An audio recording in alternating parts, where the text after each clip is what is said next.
नमस्कार। Suryanagari Uniqlo classes के YouTube channel पे मैं उर्मिला राठी आपका हार्दिक स्वागत और अभिनंदन करती हूँ।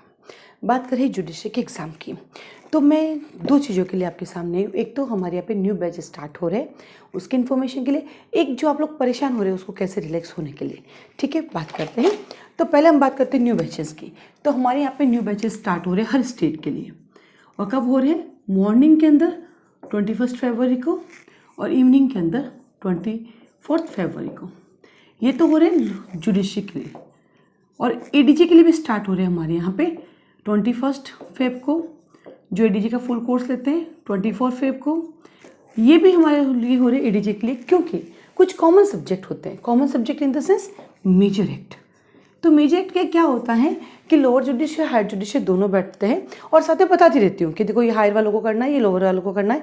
ये क्वेश्चन सिर्फ हायर वालों के लिए, ये क्वेश्चन सिर्फ लोअर वालों के लिए, और ये हायर वालों के लिए, उनके लिए जो पूरा कोर्स ज्वाइन करते हैं। जो शॉर्ट कोर्स ज्वाइन करते हैं हायर के लिए, उनके लिए जो टाइमिंग होता है हमारा वो 5:30 होता है। 5:30 से 7:30। उनको हम दूसरे बैचेस अवेलेबल नहीं कराते। जो फुल कोर्स लेता है उनके लिए सारे बैचेस रहते हैं, लेकिन शॉर्ट कोर्स भी होता है हमारे एडीजे का। उनके लिए फिक्स टाइम है मॉर्निंग 5:30 to 7:30। उनका कोर्स उसी में रहता है, क्योंकि वो शॉर्ट कोर्स, नाम है उसका शॉर्ट कोर्स है, और बाकी का चलता रहता है। अब कहीं बार बच्चों के पास ये आता है कि मैं ना इतना कम टाइम में क्या हमारा कोर्स हो पाएगा? डेफिनेटली हो पाएगा। रीज़न, आपके पास टाइम है कि आप 5:30 बजे एक मेजर एक चलता है, आप उसको ले सकते हैं अगर अर्ली मॉर्निंग आप उठ पाते हैं तो। देन 8 बजे भी एक मेजर एक चलता है, आप अगर वो तो लेना ही लेना है। फिर शाम को 6:30 भी एक मेजर एक चलता है, यानी दिन में 3 मेजर एक चलते हैं। तो आप आराम से कर सकते हैं, क्योंकि घर में सबसे अच्छी बात है घर में बैठ के पढ़ना है। आपको बार बार आने जाने का टाइम वेस्ट नहीं करना है। और सबसे अच्छी बात है इसमें हम आपको पूरा पढ़ाते हैं, पूरा अच्छे से पढ़ाते हैं, बहुत अच्छे से समझाते हैं। आपको कहीं कोई दिक्कत नहीं आती है। वो लॉ की स्टडी जो है आपके सब में काम आती है। अगर मान लीजिए मैं आईपीसी पढ़ाऊंगी तो आईपीसी आपके कॉलेज पॉइंट ऑफ व्यू से भी काम आएगी, आपके प्रैक्टिस पॉइंट ऑफ व्यू से भी काम आएगी, वो आपके lower judiciary point of view से भी काम आएगी, और वो आपके higher judiciary point of view से भी काम आएगी। यानी सबके लिए काम आएगी। अब बस आपके पास उतना समय होना चाहिए बैठने के लिए। तो कई बार जो आपका जो डाउट होता है कि मेरे एग्ज़ाम आ गया, मैं कैसे कोर्स कर सकती हूँ, तो आप आराम से कर सकते हैं। हम आपको परमिशन दे सकते हैं कि आप इसमें बैठ जाइए। अन्यथा आपका एक बैच होता है फिक्स, आप इवनिंग का लेंगे तो इवनिंग का, मॉर्निंग का लेंगे तो मॉर्निंग का। जिसके पास सफिशिएंट टाइम है वो आराम से अपना कोर्स 7 महीने में करे। उनको कहाँ भागना है, कहीं नहीं भागना, तो आराम से करे। कहाँ दिक्कत है पूरे दिन बैठने की, आराम से करे। साथ साथ नोट्स बनने हैं, नोट्स साथ साथ ही बनवाते हैं। जो भी एक्स्ट्रा चीज़ें हैं वो हम साथ साथ लिखवाते हैं, प्लस बताते रहते हैं ये प्री का क्वेश्चन है, ये मेन का क्वेश्चन है, ये इंटरव्यू का क्वेश्चन है। ये पूरे टाइम सब चीज़ें साथ साथ चलती है। और ज्वाइन करने के बाद आप खुद ही पूरे दिन बिजी रहते हो, दिन भर पढ़ना, वापस उसको याद करना, फिर वापस उसके नोट्स बनाना, मुझे भेजना, हर सैटरडे संडे आपके पास टेस्ट पेपर आ जाना। तो ये रोटेशन चलता रहता है।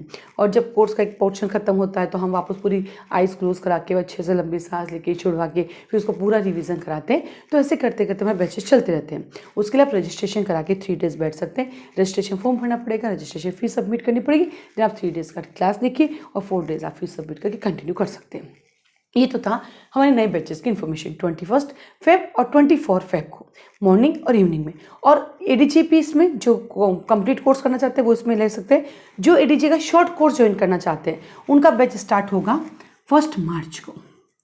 जो एडीजी का शॉर्ट बैच ज्वाइन करना चाहते हैं उनका कोर्स स्टार्ट होगा 1 मार्च को, जिसके अंदर 11 सब्जेक्ट होते हैं। जो कॉमन सब्जेक्ट होते हैं, कुछ होता है ना भाई हम इतना ही करेंगे बाकी हम खुद से पढ़ लेंगे। तो जो कॉमन सब्जेक्ट का बैच है एडीजे का, जो 5:30 आएगा मॉर्निंग में, वो आपके 1 मार्च को स्टार्ट होगा। ये तो था हमारे नए बैच की इन्फॉर्मेशन। ना हम बात करें अभी क्या हो रहा है, 3 एग्जाम सामने दिख रहे हैं। अभी क्या हो रहा है, 3 एग्जाम है जो आप लोगों के सामने हैं। और वो 3 एग्जाम क्या हैं आपके? एक है आपकी एमपी का एग्ज़ाम, एक आपका हरियाणा का, एक आपका एडीजे का, एक आपका BJS बिहार जुडिशरी का। बिहार जुडिशरी के 2 एग्ज़ाम हैं, जुडिशरी का एग्ज़ाम और प्लस वहाँ के एपीओ का एग्ज़ाम। दोनों के मेन के एग्ज़ाम है। अब आपको थोड़ा सा परेशानी हो रही है, हम क्या पढ़े, कैसे लिखे, कैसे नहीं लिखे। तो मैं आपको बता दूँ कि जल्दी क्या कहें, हम आपको डेट ही दे देते हैं। आज हर बार मैं आती हूँ जल्दी कहने के लिए, आज हम आपको डेट दे देते हैं। चलिए, तो हम लोग स्टार्ट कर रहे हैं 25 फेब से, स्पेशली बिहार जुडिशरी के इन दोनों एग्ज़ाम के लिए, कि कैसे आपको करनी है आंसर राइटिंग कैसे करनी है। ये हम किसके लिए कर रहे हैं? ये हम कर रहे हैं बिहार जुडिशरी के लिए और एपीओ के एग्जाम के लिए कि आपको मेन में आंसर राइटिंग कैसे करनी है। ये एक छोटा सा कोर्स होगा 5 डेज का। कितने दिन का होगा? 5 डेज का कोर्स होगा। 5 डेज के कोर्स में हम आपको 2 कैटेगरी सिखाएंगे, प्रॉब्लम बेस्ड क्वेश्चन कैसे लिखने हैं और बड़े क्वेश्चन कैसे लिखने हैं, जो डायरेक्ट क्वेश्चन होते हैं उन्हें कैसे लिखने हैं। ठीक है, ये स्टार्ट होगा हमारा 25 फेब को। इसकी अधिक डिटेल आपको कल से देना स्टार्ट करेंगे हम। सेकंड, छत्तीसगढ़ जुडिशरी वालों के लिए पहले समय नहीं था मेरे पास, जजमेंट राइटिंग करनी थी उनको, तो जजमेंट राइटिंग का पूरा कोर्स तो अब मैं नहीं चला सकती, लेकिन यस, जजमेंट राइटिंग का आपका एक 7 डेज का कोर्स होगा। 7 डेज का कोर्स होगा। उस 7 डेज में आपको जजमेंट राइटिंग लिखना सिखाएंगे, क्योंकि अब तो आपने बहुत सारी प्रिपरेशन कर ली है, पर मेन किन चीज़ों को फोकस करना है कि जिससे आपका जजमेंट और अच्छा हो सके। तो 7 डेज का एक छोटा सा कोर्स होगा। कब कौन सा कोर्ट का नाम आएगा, कब कौन सा सेक्शन लगेगा, सिविल में एसआरए कब ऐड करना है, एविडेंस कब ऐड करना है, सीपीसी कब ऐड होगी, क्रिमिनल में आईपीसी कब लगेगी, आपका क्या बोलते हैं एविडेंस कब लगेगा, सीआरपीसी के कौन कौन से सेक्शन लगेंगे, कोर्ट का नाम क्या होगा, आपको प्रेयर कैसे लिखनी है, वो सबको लेकर हम चर्चा करेंगे। तो 7 डेज का एक शॉर्ट कोर्स है, जो अब तक आपने सीखा उसको एक सुंदरता आपको उसको परफॉर्मेंस देने के लिए ये हम स्टार्ट करेंगे। कब करेंगे? 1 मार्च को। कब करेंगे? 1 मार्च को। इसके टाइमिंग और इसकी फीस आपको जल्द अवेलेबल करा दी जाएगी। इसके डेट फिक्स हो गई 25, इसकी टाइमिंग और इसकी फीस कल से आपको प्रोवाइड होना स्टार्ट हो जाएगी। ठीक है, अब आते हैं, चलिए अब आता थोड़ा सा और टेंशन आपका। ये तो हो गई 2 इन्फॉर्मेशन और, क्योंकि काफ़ी दिनों से बच्चे डिमांड कर रहे थे, मुझे पास समय नहीं मिल रहा था, अब मैंने समय मैनेज किया है, तो अब आपके लिए दोनों चीज़ें अवेलेबल हो जाएगी। ठीक है, तो क्या क्या नए बैचेज हो गए, लिखना सीखना हो गया, जजमेंट राइटिंग भी हो गया। नाउ अभी 4 एग्जाम आपके सामने हैं, कैसे करेंगे तैयारी, मेजर और माइनर। इन सब के लिए सबसे पहले आपको अपने जीवन में डेडिकेशन करना होगा, डिटर्मिनेशन करना होगा, अपनी सिटिंग पावर को बढ़ानी होगी, और ये सब आपको ही करना होगा, कोई आपकी मदद नहीं करेगा। आपको एक टारगेट फिक्स करना होगा कि आज के दिन या तो मुझे इतना टॉपिक पढ़ना है या फिर मुझे इतने घंटे पढ़ना। ये मुझे डिसाइड करना है कि या तो मैं घंटे पढ़ लूँ या फिर मैं टॉपिक पढ़ लूँ, बट मुझे आज के दिन पढ़ना है। और मैं अपने लिए एक चार्ट बना दूँ, क्या कर दूँ, एक चार्ट बना दूँ, मुझे करना है। और जब नहीं होता, अपनी गलतियों को ढूंढूं, क्या आज मैंने क्या क्या गलतियां की हैं कि जिसकी वजह से मेरा बना हुआ चार्ट पूरा नहीं हुआ है। क्या गलतियां की, आंख बंद करके मंथन कीजिए और उसको अपने दूसरे चार्ट पे लिख दीजिए कि सेकंड डे में मैं नहीं करूँगा। मैं सारे बच्चों के लिए कह रही हूँ, ये तो है ही है, हर इंसान के लिए कह रही हूँ, क्योंकि सबसे बड़ा काम क्या है, अपनी गलती पहचाना, जो हम नहीं कर पाते हैं बस वो कर लीजिए, डेडिकेशन खुद ब खुद हो जाएगा। कई बच्चे कहते हैं हम सेल्फ स्टडी करते हैं, कई कहते हैं कि हम फी अफोर्ड नहीं कर सकते, वो अपनी जगह बिल्कुल सही है, पर हम भी फ्री में नहीं पढ़ा सकते, रेंट पे भी बैठे हैं, हमें भी वो पे करना है, तो हम दोनों ही अपनी अपनी जगह सही है, ना आप गलत हैं ना मैं गलत हूँ।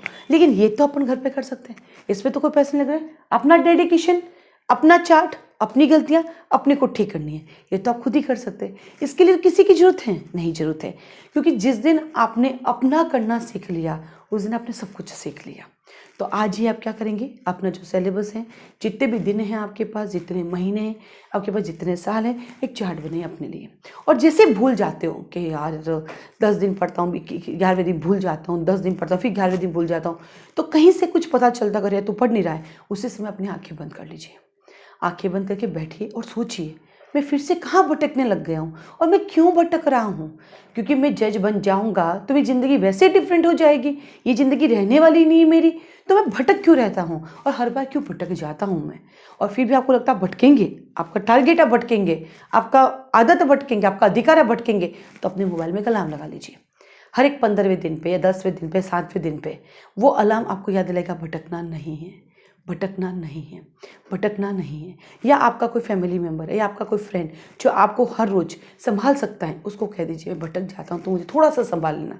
अगर वो आपकी इतनी हेल्प कर देंगे तो डेफिनेटली आप कर पाएंगे, और आपको ही करना है, आप ही करेंगे। जो जज बनते हैं वो कोई दूसरे देश से थोड़ी आते, ऊपर से नीचे थोड़ी आ रहे, वो सब इसी धरती के हैं। हम में से कोई है जो जज बनता है। हमें कई बार लगता है मैं नहीं बन सकती या मैं नहीं बन पा रहा हूँ, कई तो है वो कैसे, अरे उसने मेहनत की, उसने तब किया, उसने अपने आप को कमरे में बंद कर लिया। और कुछ लोगों के नहीं हो रहा है, 4 साल हो गए पास है, वो एक बार देखे मैंने क्या क्या गलतियाँ की और इस साल मैं अपनी गलतियाँ ठीक करूँ और 2021 से मैं अपना अचीवमेंट लेकर रहूँ, अपनी मंजिल पाकर रहूँ। और उसके लिए उसको एक ही करना है, चार्ट बनाने हैं, सुंदर सुंदर कलरफुल की पेन लेकर आओ, मार्कर लेकर आओ। जैसे मैं अपने बच्चों को गिफ्ट करती रहती हूँ, एक मार्कर होता है मेरे पास, ये वाला आपको दिखाती हूँ मैं। तो मैं क्या करती हूँ, अपने स्टूडेंट्स को ही देती रहती हूँ। वो होता है ना, मैम का दिया हुआ बड़े खुश हो जाते हैं, इसमें देखो 5 कलर हैं। तो कई बार ये सब चीज़ें आपको अपने पढ़ने में थोड़ा सा आपको मोटिवेट करती है। पेन लेके आओ, लिखते जाओ। कुछ लोग कहते हैं नोट्स बनाने में टाइम वेस्ट होता है, मैं कहती हूँ कभी टाइम वेस्ट नहीं होता है। आपके खुद के बने हुए नोट्स, आपके अपने नोट्स, कैसे टाइम वेस्ट हो सकता है? क्या अपने कभी परेशान करते हैं? नहीं ना। आपके हाथ से लिखे नोट्स आपको काम आएंगे। नोट्स कैसे बनाना है वो तो मैं यूट्यूब पे नहीं सिखाऊंगी बेटा, कोचिंग चलती है तो वो तो नहीं सिखाऊंगी। खुद से करिए। देखो, जो सेल्फ स्टडी खुद से करे, जो हमें ज्वाइन करेगा उनको तो हम सिखाते हैं सारा। तो आपकी तो क्या कुछ अच्छी चीज़ देने आती हूँ तो आप तो हर चीज़ ले लेते हो। अंगुली देती हो आप तो कलाई पकड़ लेते हो, कलाई देते हो तो आप तो हाथ पकड़ लेते हो। तो भाई जितना दे रही हो वो अच्छा है, बाकी तो अधिक जानकारी के लिए क्लास ज्वाइन करें, मैंने कभी मना नहीं किया, ठीक है। लेकिन क्लास अपनी जगह है, आपका डेडिकेशन अपनी जगह है। आप में से कई बच्चे क्लास जाकर भी नहीं पढ़ पाते हैं, क्यों? क्योंकि आप बार बार अपना डेडिकेशन छोड़ देते हैं, अपना डिटर्मिनेशन छोड़ देते हैं। उसको पकड़ के रखो, ये सारे एग्जाम आपके लिए इजी हो जाएंगे। अब आता है एडीजे वालों के लिए। एडीजे में जो अभी पढ़ रहे हैं वो 2 कैटेगरी के हैं। एक हाउसवाइफ जिनको बच्चे भी संभालने, घर भी संभालना है। एक कोर्ट जाते हैं सर और साथ में घर परिवार भी संभालना है, उनके लिए थोड़ा हैट्रिक होता है। मैं उनसे यही निवेदन करूँगी, एडीजे बन जाओगे, सपना देखा है, बहुत बड़ा सपना है, एक ही है, ये सब मैनेज आप ही को करना है, मैं आपकी नहीं हेल्प कर पाऊंगी। लेकिन क्या आप अपने लिए 4 घंटे नहीं निकाल सकते? 24 आवर में 4 घंटे ईमानदारी से अपने निकाल लो कि इस 4 घंटे तो मुझे पढ़ना है, मुझे इसके अलावा कुछ नहीं करना है। आपके लिए 4 घंटे सफिशिएंट होंगे, क्योंकि आपके पास पहले से इतना नॉलेज है। बस आपको कुछ नहीं करना है, 4 घंटे अपने आप को कंटिन्यूटी देनी है। अगर आपने कंटिन्यूटी कर ली, आप समझ लिया आपका 100% सिलेक्शन हो जाएगा। आपको सब कुछ आता है, सिर्फ ज़रूरत है तो कंटिन्यूटी की, और कंटिन्यूटी आपको खुद को ही लानी होगी। वो 24 आवर में से आपको ढूंढना पड़ेगा कि आपको कब पढ़ना है, ठीक है। तो ये था जो परेशान हो रहे हैं उनके लिए। बाकी छत्तीसगढ़ जजमेंट राइटिंग का अनाउंसमेंट, बिहार जुडिशरी और एपीओ के मेन एग्जाम के लिए अनाउंसमेंट, साथ ही साथ यहाँ पर पूरे साल की क्लास चलती रहती है, ऑनलाइन ऑफलाइन भी चलती है। बट अभी ऑफलाइन में 2 चीज़ें चल रही है। पहला, मेरे पुराने बच्चों का जो कोर्स बाकी है उनका करा रही हूँ मैं, और सेकंड, बीच में अभी हमारा 2 महीने का ब्रेक आ जाएगा ऑफलाइन क्लासेस में, तो इसलिए अभी हम लोग उसको नहीं करें। ऑनलाइन में भी 20 दिन की छुट्टियाँ होगी नो डाउट, लेकिन ऑफलाइन में फिर 2 मंथ पूरा ही छुट्टियाँ रह जाएगी। तो हम नया बैच 2 महीने बाद स्टार्ट करेंगे, उसमें आप आके अपना एडमिशन ले सकते हो, कोई दिक्कत नहीं। और जो पुराने बच्चे उनका हम कोर्स कंप्लीट करा ही रहे हैं, ताकि एक बार अभी नए ले भी ले तो मेरे पुराने बच्चों का नुकसान हो जाएगा, उनका कोर्स खत्म नहीं हो पाएगा, तो फिर दिक्कत हो जाएगी। ऑलरेडी कोरोना में पीछे रह चुके हैं, कुछ ने तो ऑनलाइन में कन्वर्ट करके कोर्स कर लिया, बट जिनका ड्यू है हम वो भी करा रहे हैं, वो आ रहे क्लास बराबर और उनको पढ़ा भी रहे हैं, इसलिए वो भी दिक्कत नहीं है। तो ऑफलाइन जल्दी स्टार्ट करेंगे। बाकी ऑनलाइन तो इसलिए कर लेते हैं कि अभी घर में मैंने कर रखा है कोरोना की वजह से, तो थोड़ा सा ईजी हो जाता है कि भाई मैं चलो पढ़ा सकती हूँ मैं, और क्लासेस का टाइम ज़्यादा नहीं रहता, 2 घंटे बहुत होता है। बट आप 2 घंटे से ज़्यादा बैठना चाहे तो आप 2 बैच बैठ सकते हैं। सवाल है आपकी अपनी क्षमता, क्योंकि आप कितना ऑब्जर्व कर पाएंगे, कितना याद कर पाएंगे। मैं पढ़ाऊंगी वो तो समझ में आ जाएगा, लेकिन जब तक रिवीजन नहीं करोगे तो कैसे चलेगा, ठीक है। तो इन सब को ध्यान में रखते हुए आप अपनी पढ़ाई स्टार्ट कीजिए, और घबराना नहीं। सबसे अच्छी बात क्या है, घबराना नहीं। डेडिकेशन के साथ पढ़ना है, पढ़ना है, पढ़ना है। एक ही चीज़ याद रखनी, घबराना नहीं। घबरा जाओगे क्या कर लोगे, कोई पॉसिबिलिटी नहीं रहेगी आपके पास। कम से कम ये तो है कि आप अच्छे से उसको कर पाएंगे। तो अब से घबराना बंद करें और अपनी पढ़ाई स्टार्ट करें। आज के लिए धन्यवाद। ध्यान रखिएगा अपना, है ना, और पढ़ते रहिएगा।